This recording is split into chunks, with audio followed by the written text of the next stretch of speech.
Good afternoon. Welcome to the marketplace. Coming up this afternoon, IMF classifies Ghana as middle-income country in revised regional economic outlook report.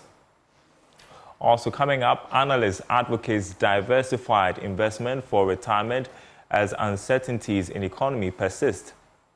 You plan your retirement or you plan your finances, you need to diversify. Put some into maybe treasury bill, a bit into real estate. As Ghana continues to face difficult economic times, the Ghana Chamber of Young Entrepreneurs calls on government to be targeted with funding support for SMEs to spur growth. We know government agencies try to give money out. You can do a lot of capacity building program, but at the end of the day, we don't really get the businesses to grow. So the question is that what is happening that with all the support we are giving, we are not getting the entrepreneurs to grow. My name is Daryl. Kwawu. Thanks for being with us. Details coming up.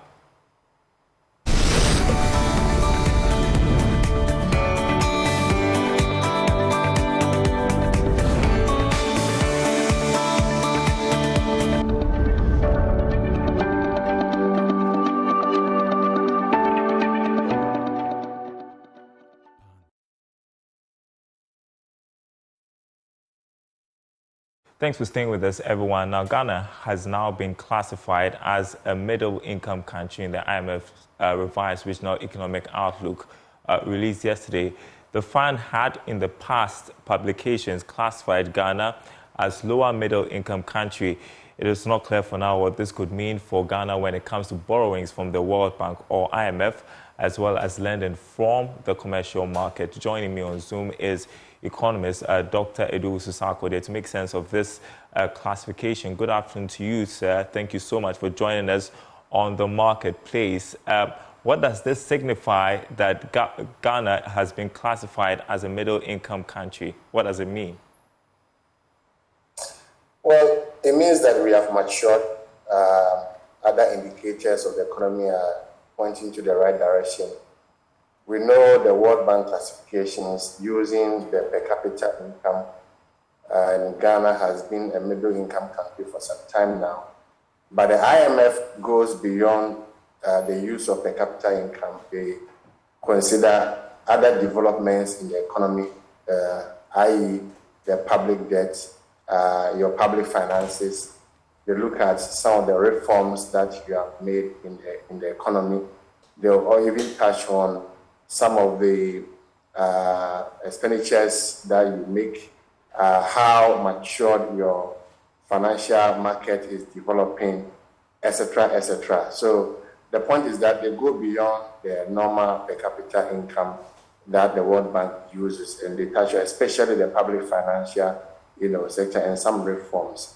It is good. It is good for the country. Ghana has gone through difficulties. And so we are now recovering. We are on the path of recovery. Everybody agrees that we are on the path of recovery. All the macro indicators are pointing to the right direction. So I am not surprised at all with this upgrade by the IMF. And I think that it is good for us. It shows that we are maturing. It shows that we are developing. We are part of the emerging markets, as they put it. And it will help us attract investment. In fact, even the IMF program that we have, the ECF program that we have with the IMF, the board, said that they are even surprised at the pace of recovery, because a country that has gone through domestic debt exchange is now talking about external debt exchange. The Ministry of Finance has been practicing tight fiscal policy. The Central Bank of Ghana is practicing tight monetary policy. So they are even surprised that our GDP growth has picked up above the target of 1.5%. And today, the 2024 is projected to grow beyond 4%, which is good. So our pace of recovery has been very, very fast. And these are all things that we can celebrate as a country. But of course, as they always write in the report, there's more room for improvement. We don't need to sit down. There's more work to be done. But it's good news for us. Well, what we are not sure about right now is what this means in terms of donor support from institutions like the World Bank or the IMF, or when it comes to commercial lending. I mean, we spoke with former Finance Minister Setekpe, who was hinting that we may be classified as an upper and middle income country very soon, and that would mean that we risk certain limits to from our donor partners. With this status, what happens to us when it comes to our relationship with our donor partners and commercial lenders? It's just like an adolescent trying to grow. I mean, when you tell your parents that you're now matured, you stop taking money from your parents. And but the positive side of it is that you find your own way. You know, this is saying that you don't give fish, you teach the person how to fish. So, and then it's true that since Ghana attained middle income status in 2010, the donor contributions to Ghana has been declining, and even concessional loans has been declining, and we have gone to the commercial market.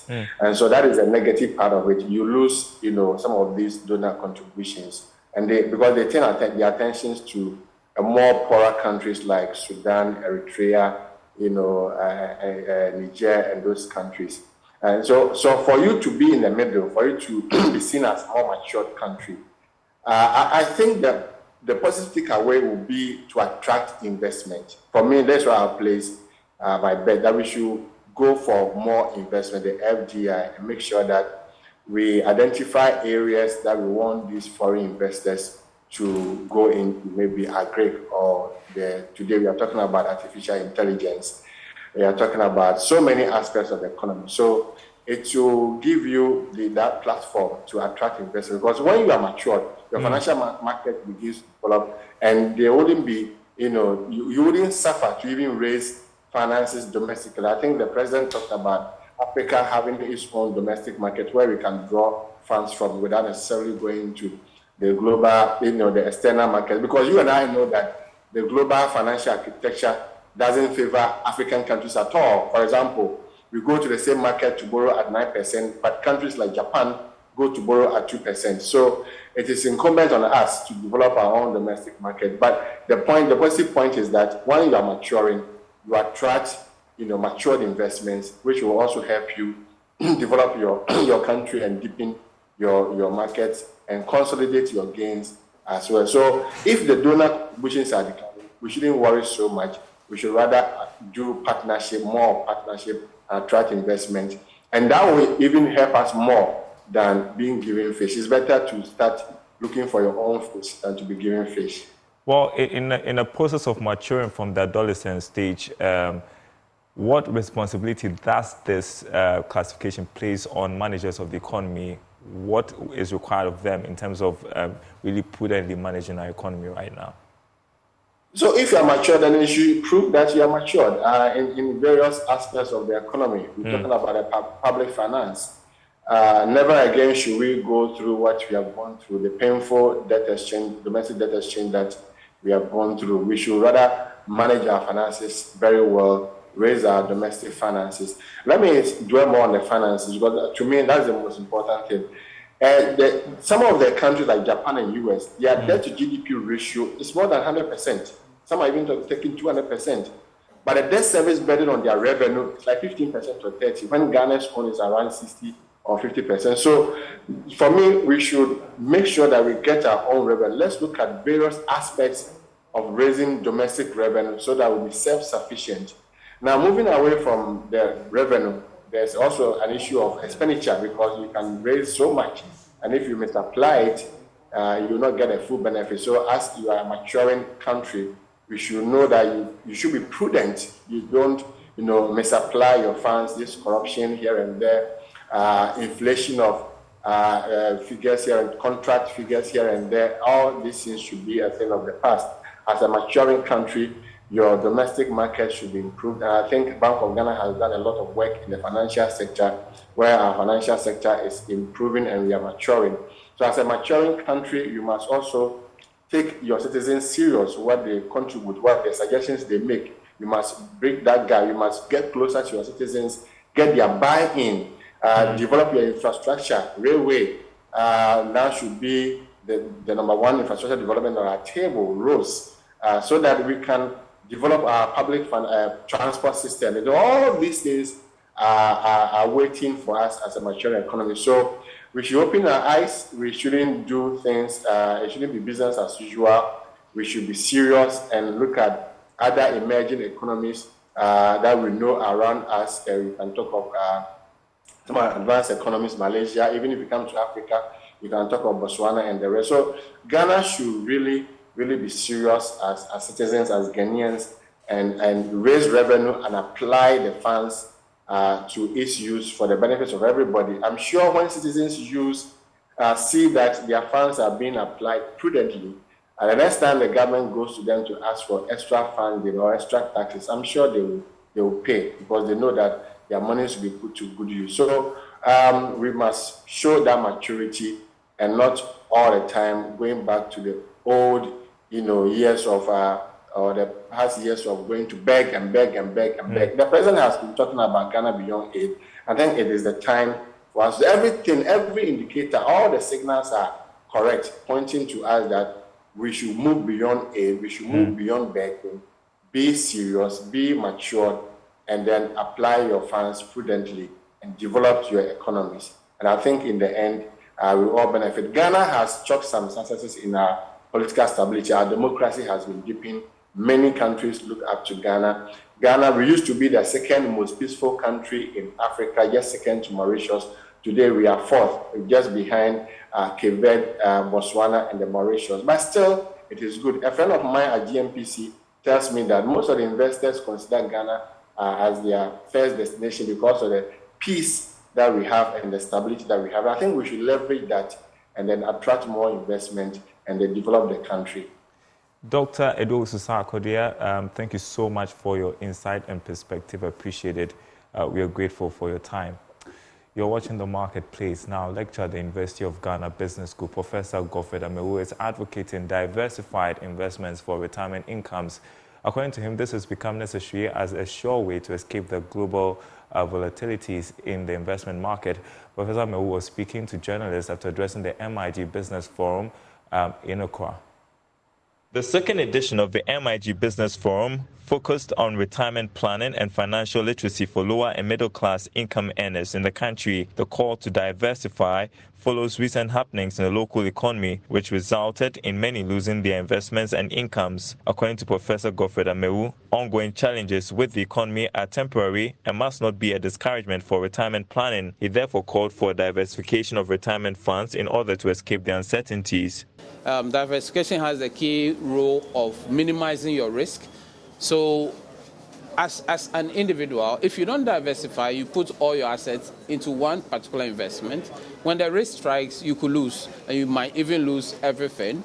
So as you plan your retirement or you plan your finances, you need to diversify. Put some into maybe treasury bill, a bit into real estate, a bit into fixed income securities, then the equity market. You can even look at the cryptocurrency market. It's all diversification so that they all bring their returns together, and when the risks strike from one end, the other ends will be available to cushion you. Chief Executive of the Maxwell Investment Group, organizers of the event, Dr. Maxwell Ampong, reiterated the need for financial literacy for all levels of income earners to expand the economy. Investments or putting where you put your money, it's like breathing. You cannot avoid it. You have to choose one way or the other to get oxygen, to get some oxygen into your lungs, or you die. True or false? It's the same with money. It's the same with investments. It's the same with your spending. It's the same with your finance. You have to find a way to go around it. Maxwell Investment Group just contributes in our own little way to doing this by shows like Entrepreneur U, like forums like the MIG Business Forum, like what is coming to, we'll soon have Innovation Over Tea with, at the Kempinski Gold Coast Hotel. These are just contributions that we have. We do not assume we have all the answers. What we can do is to contribute to the substrate upon which these answers are going to be built. The forum was themed The Impact of Financial Literacy in Post-Retirement Financial Security.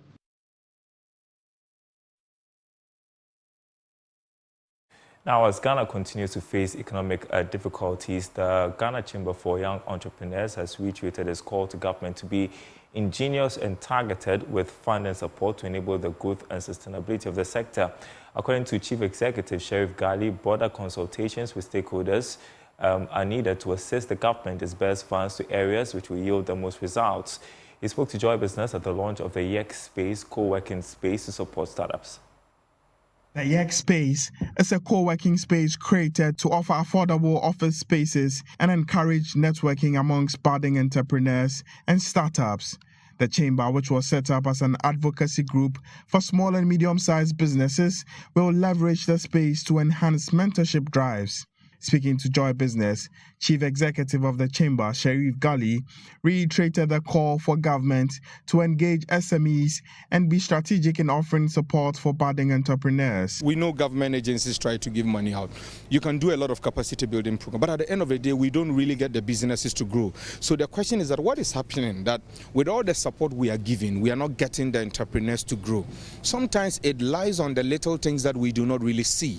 It lies on taking them to market. So you can support them, build their capacity, give them the funding, but they don't have access to market. They produce and they can sell, and nobody's buying from them. They can't compete with the big businesses. So at the end of the day, young people cannot be able to excel no matter how much support you give them.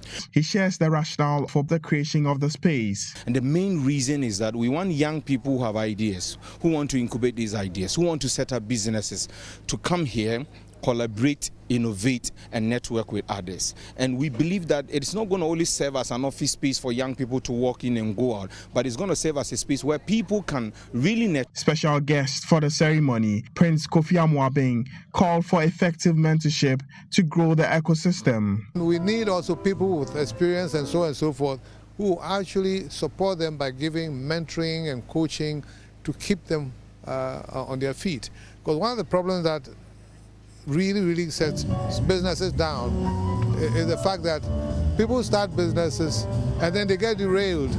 They don't stay disciplined on the business. They get derailed because of pressures maybe from home or from family or from other spheres. So we need to keep them on their feet and keep them disciplined by giving them the right mentoring, the right coaching. Country Director of SNV, Barbara White in Kuala, called for effective partnerships to support entrepreneurs. Organizations like the Chamber are working with youth on a day-to-day basis.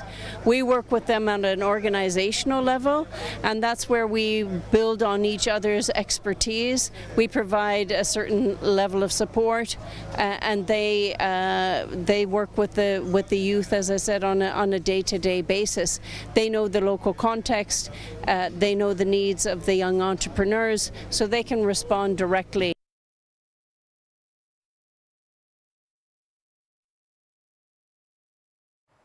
All right, let's turn to other news. The emergence of technology has significantly had a positive impact on how financial sector players interact with their customers. This is according to Chief Executive Officer of Opportunity International Savings and Loans Limited, Kwawu. He explained that financial companies are able to design products, enhance customer experience, and facilitate processes that improve business models and unit economics. Now, he spoke to Joy Business at the Chartered Institute of Credit Management's 10th anniversary launch. I think that with the emergence of technology and with the abundance of various fintech companies, microfinance institutions, savings and loans companies, and banks in general are adapting to this reality. We can't continue to do our business in the old way. Now people can reach or access their financial services on their phones, in their homes, instead of going through traffic or losing money in transit because you have just come out of a banking hall and somebody has taken away your money. If your money is on your wallet, nobody can take that away from you. So our ability to imbibe the new ideas coming from technology and make the services more convenient and efficient for the customers, first of all, to cut back on the cost of the service for the customer, it will create a lot more efficiencies. It will create even more profitability for the bank because you can grow more customers on the digital channels as compared to using traditional channels. Firstly, with the fellows, we will be able to share amongst ourselves best practice and standards across the industry so that you don't see yourself in a silo. You learn from others and also pick and choose from others as well. Secondly, we will also be able to impact on the students who are going through the programs here in the institute because we are practitioners, we are on the field, have practical experience over considerable years. You heard the profiles of all the fellows that were read here today. So significant experience amongst all these members. And if we are going to bring this to bear on the industry in terms of the students, who are also going to go back to industry and impact on the businesses and the clients that they serve, I think that that is some experience that will be useful for everybody in the sector.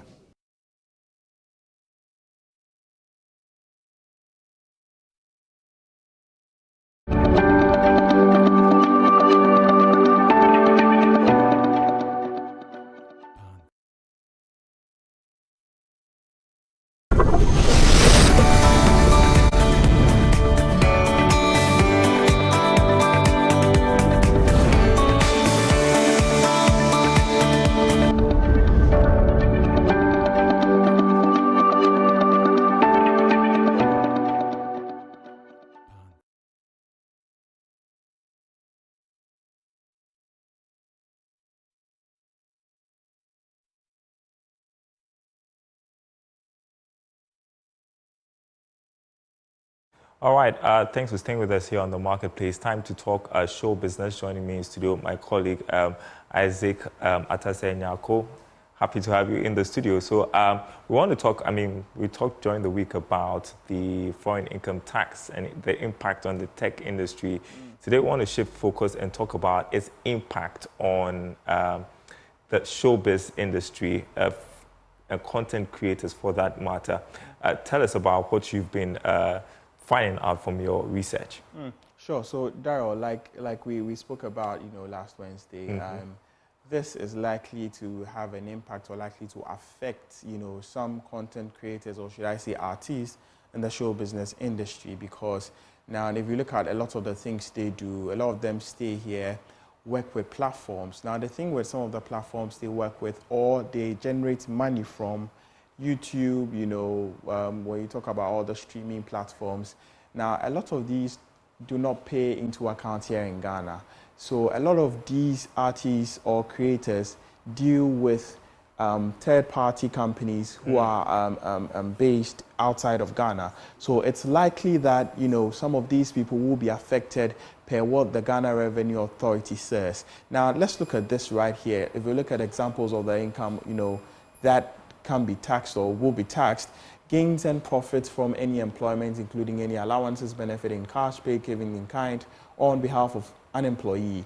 Now, gains and profit from trade, business, profession, realization of assets, gifts, now here, royalties, premiums, and other profits arising. So if you look at what they do and the platforms they leverage on Daryl, it's likely that this tax could apply to them and could affect their incomes. Now, what it is that for the platforms, now because these are being managed by third parties, it's only a percentage that comes to some of these content creators. So indeed, it could affect their income at the end of the day.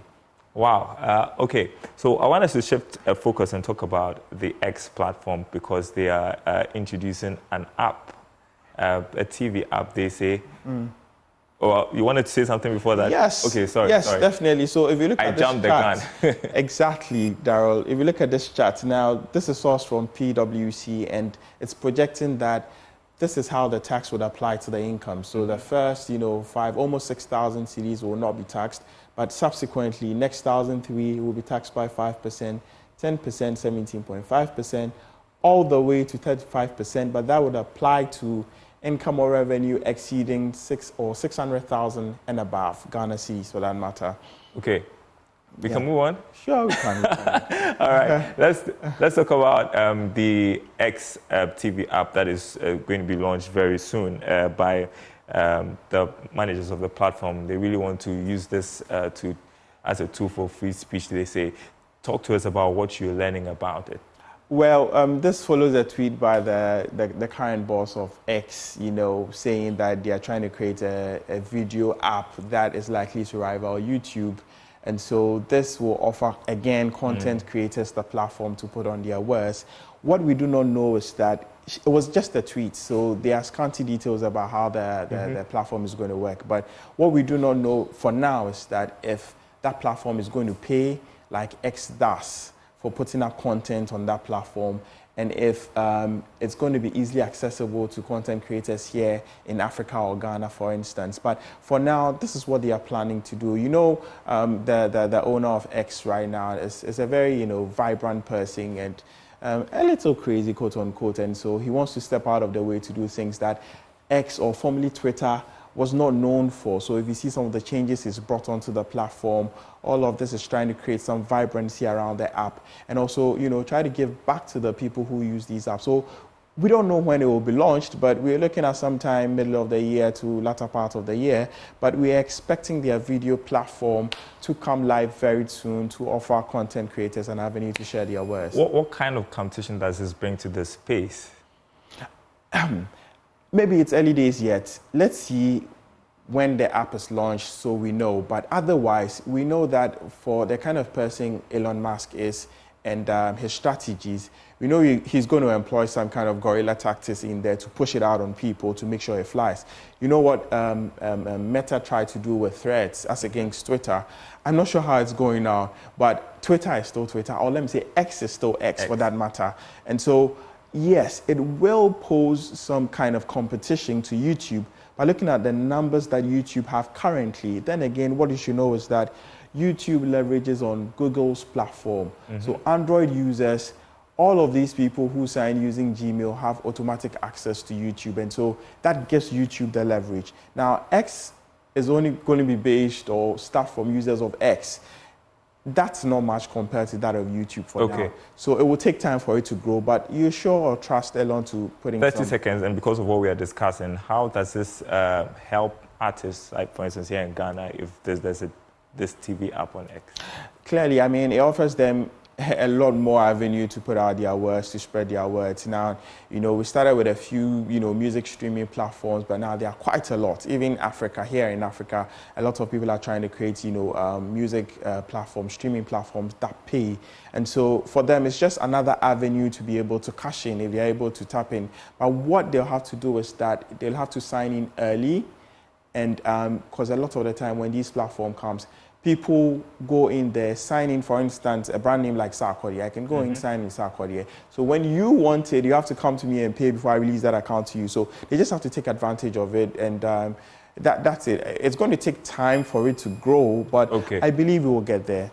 All right, and that's all the time we have for the marketplace. Everyone, thanks for watching. There is more news on our website, myjoyonline.com/business. You've got the day's latest from over there. My name is Daryl. Thanks for watching, everyone. We will be back next week.